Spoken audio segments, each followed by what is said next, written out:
Hello students, എൻ്റെ admit card release ആയിട്ടുണ്ട്. അത് ഡൗൺലോഡ് ചെയ്യാനായിട്ട് നിങ്ങൾക്ക് ഒന്നെങ്കിൽ UPSCയുടെ സൈറ്റിൽ പോകാവുന്നതാണ്. അല്ലാന്നുണ്ടെങ്കിൽ താഴത്ത് കൊടുക്കുന്ന ലിങ്കിൽ ക്ലിക്ക് ചെയ്ത് കഴിഞ്ഞാൽ നിങ്ങളെ ഡയറക്റ്റ്ലി ഈ ഒരു സൈറ്റിലേക്കായിരിക്കും റീഡയറക്റ്റ് ചെയ്യുന്നുണ്ടാവുക.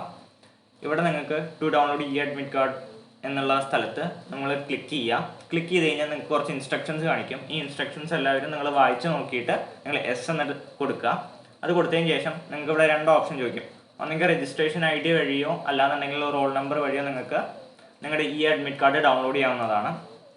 അപ്പോൾ ഞാനിപ്പോൾ ഇവിടെ ബൈ റോൾ നമ്പർ കൊടുത്തു കഴിഞ്ഞാൽ എനിക്കിവിടെ റോൾ നമ്പർ അടിക്കാനായിട്ടുള്ളൊരു സ്പേസ് കാണിക്കും. അവിടെ ഞാൻ എൻ്റെ റോൾ നമ്പർ ടൈപ്പ് ചെയ്ത് കൊടുക്കുക. അതേപോലെ തന്നെ ഡേറ്റ് ഓഫ് ബർത്തും പിന്നെ നമ്മുടെ ക്യാപ്ചയും കൊടുത്തിട്ട് സബ്മിറ്റ് കൊടുത്തു കഴിഞ്ഞാൽ നിങ്ങൾക്ക് നിങ്ങളുടെ അഡ്മിറ്റ് കാർഡ് ഡൗൺലോഡ് ചെയ്തെടുക്കാനായിട്ട് സാധിക്കുന്നതാണ്. സെയിം പ്രോസസ്സ് തന്നെയാണ് നമ്മൾ ബൈ രജിസ്ട്രേഷൻ ID കൊടുക്കുകയാണെന്നുണ്ടെങ്കിലും. ഇതേപോലെ നിങ്ങളുടെ അഡ്മിറ്റ് കാർഡ് വന്നതിന് ശേഷം അത് ഡൗൺലോഡ് ചെയ്ത് വെക്കേണ്ടതാണ്. ഡൗൺലോഡ് ചെയ്തതിന് ശേഷം നിങ്ങളത് പ്രിൻ്റ് ഔട്ട് എടുത്തതിന് ശേഷം നിങ്ങൾ ആ ഒരു April 13th ഉണ്ടല്ലോ, നിങ്ങളുടെ ഏതാണോ എക്സാമിനേഷൻ സെൻറ്റർ അവിടെ നിങ്ങൾ ഈ അഡ്മിറ്റ് കാർഡിൻ്റെ പ്രിൻ്റ് ഔട്ട് എടുത്ത് കൊണ്ടുപോകേണ്ടതാണ്. നിങ്ങൾക്ക് എന്തെങ്കിലും ഇതിൽ വല്ല ക്വറീസ് എന്തെങ്കിലും ഉണ്ടെന്നുണ്ടെങ്കിൽ കമൻറ്റ് ബോക്സിൽ മെൻഷൻ ചെയ്യാവുന്നതാണ്. Thanks for watching.